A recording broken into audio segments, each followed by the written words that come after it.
You guys are actually here at a really good time because the males still have their feathers, but the babies are here. So they're going to be losing these in a month or two.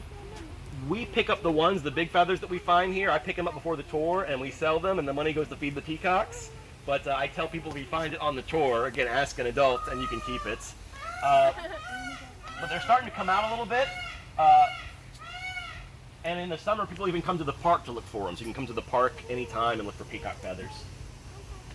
Okay. By the way, we're going to see a lot more as we go this way, but I want to answer any questions you might have about peacocks, but I want to tell you they're related to turkeys. And in fact, the word for peacock in Spanish means royal turkey. They call these pavo real, which means royal turkey. And so that's kind of interesting. And they're like turkeys, but with lots of prettier colors. Do you kids have any questions that you want to know about peacocks? Marisol has a question. Marisol, do you have a question? Do they put their wings down? They do. They put their feathers down when chasing after him and he wanted to run away. He put the feathers down first. And they fly up in the trees at night, and they have to put their feathers down to fly. In fact, most of the time they have them down, but then we get lucky this time of year and we get to see them putting them up.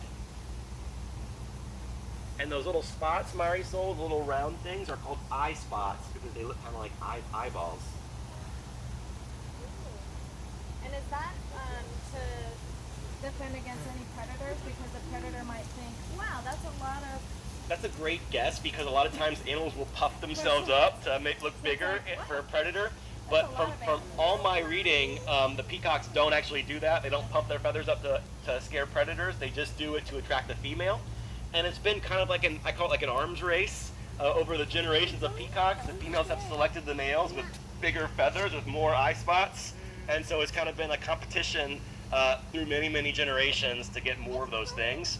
In fact, for the adults, I usually say the peacocks, the peahens have like genetically engineered their perfect mate through like artificial sexual selection.